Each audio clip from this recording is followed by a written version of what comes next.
This video is for educational and knowledge purposes. Everything you will listen in this video is taken from the internet or any book or any documentary which is available for public.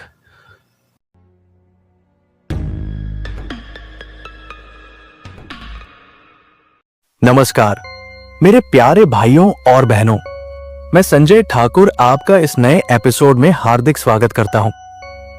कहानी में आगे बढ़ने से पहले आपसे एक छोटी सी गुजारिश है।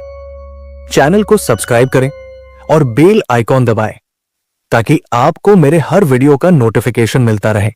तो चलिए शुरू करते हैं आज की कहानी। मध्य प्रदेश के जबलपुर शहर के घमापुर इलाके में सरकारी कुएं के पास अरविंद राजपूत का घर था।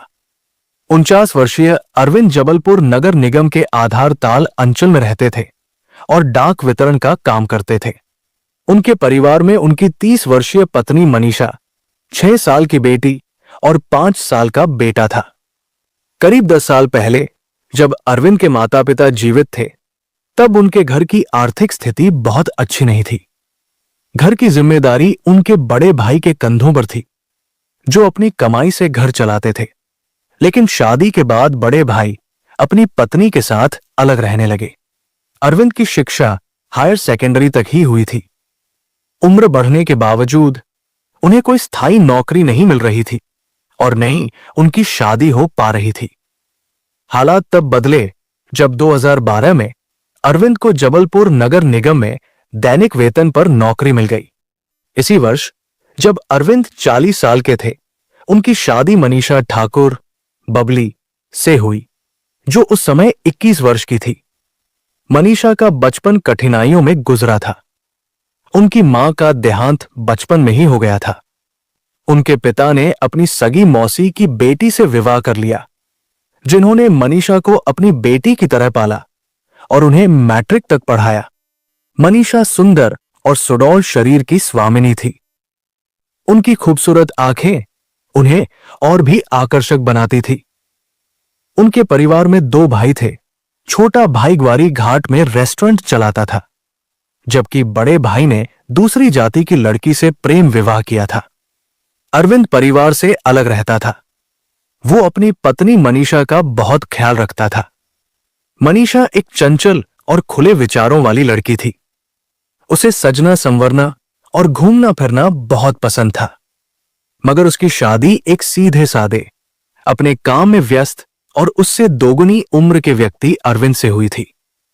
2016 में नगर निगम ने अरविंद की डाक रनर की नौकरी स्थायी कर दी। समय बीतने के साथ उनके 2 बच्चे हुए, एक बेटा और एक बेटी। जब तक अरविंद के माता पिता जीवित रहे, मनीषा उनकी सेवा में लगी रही। अरविंद रोज सुबह टिफिन लेकर ऑफिस जाता और शाम को घर लौटता। मनीषा को जब भी मन करता, वो बच्चों को लेकर अपने रिश्तेदारों और परिचितों के घर चली जाती। अरविंद ने उसे स्मार्टफोन लाकर दिया ताकि वो घर बैठे भी लोगों से जुड़ी रह सके। उसने फेसबुक पर अकाउंट बनाया और अपनी तस्वीरें अपलोड करने लगी। जल्द ही उसे खूब लाइक्स और कमेंट्स मिलने लगे। वो सोशल मीडिया की दुनिया में खोने लगी थी। एक दिन मनीषा के फोन की घंटी बजी। उसने फोन उठाया। हाय मनीषा। कौन? मैं राज यादव। पर मेरा नंबर तुम्हारे पास कहां से आया? जिसे दिल से चाहो उसका पता लगा लेना मुश्किल नहीं होता, राज ने मुस्कुराते हुए कहा। मनीषा को यह बात कुछ अजीब लगी। उसने थोड़ी बातचीत के बाद फोन काट दिया, लेकिन उसके मन में राज का नाम घूमता रहा। उसे याद आया कि उसने कुछ दिन पहले राज यादव की फ्रेंड रिक्वेस्ट एक्सेप्ट की थी। शायद उसने वहीं से नंबर निकाला होगा। धीरे धीरे राज से उसकी बातें बढ़ने लगी। राज बहुत रोमांटिक अंदाज में बातें करता था, जो अरविंद कभी नहीं करता था। उसकी मीठी मीठी बातें मनीषा को आकर्षित करने लगी। अब उसका ज्यादातर समय फोन पर ही बीतने लगा। अरविंद अपने काम और उम्र की वजह से शारीरिक रूप से कमजोर हो चुका था। वो मनीषा की जरूरतों को समझ नहीं पा रहा था। मनीषा ने भी अब घर की जिम्मेदारियों से ज्यादा दिलचस्पी सोशल मीडिया में लेना शुरू कर दिया था। एक दिन राज ने मनीषा को मिलने के लिए बुलाया। पहले तो मनीषा ने मना कर दिया, लेकिन राज की मीठी बातों ने उसे राजी कर लिया। वो बहाना बनाकर राज से मिलने चली गई। दोनों पहली बार एक कॉफी शॉप में मिले। राज दिखने में स्मार्ट और खुशमिजाज था। उसने मनीषा को इतनी तारीफें की कि वो खुद को किसी फिल्मी हीरोइन जैसा महसूस करने लगी। अब दोनों रोज बातें करने लगे और अक्सर मिलने भी लगे। मनीषा का ध्यान अब अपने घर परिवार से हटने लगा था। बच्चे अकेले पढ़ने लगे और अरविंद इस बदलाव को महसूस करने लगा था। अरविंद को शक होने लगा कि मनीषा उससे कुछ छिपा रही है। वो अब अपने ऑफिस के काम से ज्यादा पत्नी के व्यवहार को समझने में लगा रहता। दूसरी ओर राज मनीषा के करीब आने की कोशिशों में जुटा था। क्या मनीषा सोशल मीडिया के इस जाल में फंस जाएगी? क्या अरविंद अपने रिश्ते को बचा पाएगा? या फिर यह कहानी किसी बड़े मोड़ की ओर बढ़ रही थी? मनीषा ने कभी सोचा भी नहीं था कि फेसबुक पर बने दोस्त इतने करीब आ सकते हैं। उसका दिन भर का समय सोशल मीडिया पर ही गुजरता था, क्योंकि पति अरविंद सुबह ऑफिस निकल जाता और बच्चे स्कूल कॉलेज में व्यस्त रहते। ऐसे में फेसबुक पर बने दोस्त मनोरंजन का जरिया बन गए थे। उन्हीं दोस्तों में से एक था राज। पहले तो मनीषा ने राज को कभी खास तवज्जो नहीं दी, लेकिन राज ने धीरे धीरे उसकी जिंदगी में अपनी जगह बना ली। वो रोज किसी न किसी बहाने फोन करने लगा। मनीषा को भी अब उसकी बातें अच्छी लगने लगी। कई बार अगर राज फोन नहीं करता तो मनीषा ही उसे कॉल कर लेती। बातचीत का सिलसिला कब गहरी भावनाओं में बदल गया, उसे खुद भी पता नहीं चला। फिर एक दिन राज ने बताया कि वो जबलपुर आ रहा है। संयोग से उस दिन अरविंद ऑफिस में था और बच्चे उसके जेठ के घर गए हुए थे। मनीषा का दिल तेजी से धड़कने लगा। जब उसने दरवाजा खोला तो सामने खड़ा 25 वर्षीय युवक बेहद आकर्षक लग रहा था। गोरा चिट्टा, लंबा चौड़ा राज, जिसने बताया कि उसका असली नाम खेमचंद यादव है, लेकिन घर में उसे सभी राज कहकर बुलाते हैं। मनीषा उसे देखकर कुछ पल के लिए सपनों की दुनिया में खो गई। उसके अंदर हलचल सी मच गई थी। राज ने जैसे ही मुस्कान के साथ कहा, कैसी हो, तो मनीषा का चेहरा गुलाबी पड़ गया। शाम तक दोनों ने ढेर सारी बातें की। तभी दरवाजे पर दस्तक हुई। अरविंद वापस आ गया था। घबराहट में मनीषा ने जल्दी से एक बहाना बना लिया। ये मेरे बचपन की सहेली के भाई है, यूपी के बांदा से आए हैं, कुछ काम से। अरविंद हमेशा से एक मिलनसार व्यक्ति था। उसने राज का स्वागत किया और गर्मजोशी से उसे खाना खिलाया। अगले दिन वो उसे जबलपुर घुमाने भी ले गया। दोनों ने साथ बैठकर शराब पी और राज धीरे धीरे अरविंद का भी अच्छा दोस्त बन गया। अब राज का आना जाना बढ़ने लगा। वो अक्सर किसी न किसी बहाने से जबलपुर आता। अरविंद को जरा भी शक नहीं हुआ, क्योंकि राज ने बच्चों पर भी पैसा लुटाना शुरू कर दिया था। घर का माहौल खुशनुमा हो गया था, पर यह खुशी ज्यादा दिनों तक टिक नहीं पाई। फिर एक दिन खेल बदल गया। अरविंद के बड़े भाई को यह दोस्ती कुछ ज्यादा ही खटकने लगी थी। उन्होंने शक के आधार पर मनीषा की कॉल डिटेल्स निकलवाई और सच जानकर उनके पैरों तले जमीन खिसक गई। अब सवाल यह था, क्या अरविंद ये सब जानकर चुप रहेगा? क्या राज और मनीषा का रिश्ता इसी तरह चलता रहेगा, या फिर एक ऐसा मोड़ आएगा जो सब कुछ बदल देगा? यह पूरी घटना एक रहस्यमयी हत्या की ओर इशारा कर रही थी। अरविंद के मन में संदेह की चिंगारी थी, लेकिन वो ये सोचकर खुद को तसल्ली देता था कि मनीषा उसे और उनके बच्चों को बेहद प्यार करती है। 22 जनवरी 2021, कैंट थाना, सुबह 9 बजे। कैंट थाने में एक फोन कॉल आया। सूचना मिली कि सदर इलाके के मुर्गी ग्राउंड में एक युवक शराब के नशे में बेहोश पड़ा है।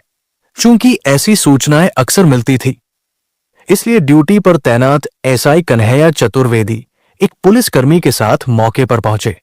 ग्राउंड में पहुंचकर उन्होंने देखा कि 45 से 50 साल का एक आदमी जमीन पर मुंह के बल पड़ा था। जैसे ही पुलिस ने उसे पलटा, उसके चेहरे और सिर पर खून फैला हुआ था। वो मर चुका था। हालात को भांपते हुए एसआई चतुर्वेदी ने तुरंत टीआई विजय तिवारी और आला अधिकारियों को सूचना दी। फोरेंसिक टीम को भी बुलाया गया। सबूत और घटनास्थल की स्थिति। पुलिस ने आसपास छानबीन की। घटनास्थल पर शराब की बोतलें, चखने के खाली पैकेट, पानी की बोतल और एक बड़ा खून से सना पत्थर मिला। शायद इसी पत्थर से युवक के सिर पर वार किया गया था। कुछ ही देर में भीड़ इकट्ठा हो गई, लेकिन कोई भी मृतक को पहचान नहीं पाया। एसआई चतुर्वेदी ने मृतक के कपड़ों की तलाशी ली। उसकी पैंट की जेब से नगर निगम की एक डाक बुक मिली, जिसमें एक मोबाइल नंबर लिखा था। टीआई तिवारी ने उस नंबर पर कॉल किया। दूसरी तरफ से कॉल रिसीव करने वाले ने अपना नाम मलखान बताया। जब पुलिस ने उसे शव मिलने की सूचना दी, तो मलखान ने बताया कि उसका साला अरविंद राजपूत नगर निगम में मेल ढोने का काम करता था। मलखान ने तुरंत अरविंद की पत्नी मनीषा को फोन किया। उसने बताया कि वो बच्चों के साथ व्हीकल फैक्ट्री क्षेत्र में एक गमी कार्यक्रम में गई थी। जब उसे अरविंद के साथ अनहोनी की आशंका जताई गई, तो वो फोन पर रोने लगी। मलखान तुरंत मनीषा और एक रिश्तेदार को लेकर ऑटो से सदर के पोल्ट्री ग्राउंड पहुंचा। वहां मनीषा ने शव देखते ही पहचान लिया, वो अरविंद ही था। इसके बाद पुलिस ने शव को पोस्टमार्टम के लिए मेडिकल कॉलेज भिजवा दिया और मामले की जांच शुरू कर दी। अब सवाल यह था, अरविंद की हत्या क्यों और किसने की? जब लालच, प्रेम और विश्वासघात एक दूसरे से टकराते हैं, तो अंजाम अक्सर विनाशकारी होता है। मनीषा, जो एक साधारण गृहिणी थी, ने अपने ही पति अरविंद की हत्या की साजिश रचकर अपने जीवन को अंधकारमय बना लिया। मनीषा का अपने पति अरविंद से रिश्ता वर्षों से चला रहा था, लेकिन जब उसकी जिंदगी में खेमचंद यादव, राज आया, तो उसने अपनी शादीशुदा जिंदगी से मुंह मोड़ लिया। राज बेरोजगार था, लेकिन मनीषा उसके प्रेम में इतनी अंधी हो चुकी थी कि उसने अपने ही बच्चों के भविष्य की भी परवाह नहीं की। उसका भाई प्रदीप उर्फ विक्की पंडा, जो खुद को धार्मिक व्यक्ति बताता था, तंत्र मंत्र के नाम पर लोगों से पैसे ऐंठने का काम करता था। विक्की ने भी इस षड्यंत्र में हिस्सा लिया, क्योंकि वो मनीषा और अरविंद से उधार लिए गए पैसे लौटाने के झंझट से बचना चाहता था। मनीषा और राज ने कई तरीकों से अरविंद को मारने की योजना बनाई। कभी जहर देने, कभी शराब में कुछ मिलाने की कोशिश की, लेकिन हर बार असफल रहे। आखिरकार उन्होंने सीधे हत्या करने का फैसला किया। 21 जनवरी को मनीषा ने अरविंद को यह कहकर बुलाया कि राज जबलपुर आया है और उसे स्टेशन छोड़ने जाना है। अरविंद को इस बात की भनक भी नहीं थी कि जिसे वो दोस्त समझ रहा है, वही उसकी मौत का कारण बनने वाला था। शराब पिलाने के बाद जब अरविंद पूरी तरह से नशे में था, तो राज ने एक भारी पत्थर उठाकर उसके सिर पर वार कर दिया। विक्की वही खड़ा था, लेकिन उसने कोई विरोध नहीं किया। खून से लथपथ अरविंद कुछ ही पलों में दम तोड़ चुका था। हत्या के बाद राज ट्रेन पकड़कर फरार हो गया, लेकिन पुलिस के शिकंजे से ज्यादा देर तक बच नहीं सका। मोबाइल लोकेशन ट्रैक करके पुलिस ने विक्की और मनीषा को पकड़ लिया। जब पुलिस ने सख्ती से पूछताछ की, तो उन्होंने सारी सच्चाई उगल दी। राज भी ज्यादा दिन तक पुलिस से छिप नहीं सका। आखिरकार सूरत में उसके बड़े भाई के जरिए पुलिस ने उसे पकड़ लिया। उसने भी अपना अपराध कबूल कर लिया और हत्या के आरोप में जेल भेज दिया गया। अरविंद की हत्या ने न सिर्फ उसकी पत्नी और बच्चों का जीवन बर्बाद कर दिया, बल्कि अपराधियों को भी जीवन भर के लिए जेल की सलाखों के पीछे धकेल दिया। मनीषा, जिसने सोचा था कि पति की हत्या के बाद उसे सरकारी नौकरी मिल जाएगी और वो राज के साथ ऐशो आराम से जिंदगी बिताएगी, अब अपने प्रेमी और भाई के साथ जेल में सजा काट रही है।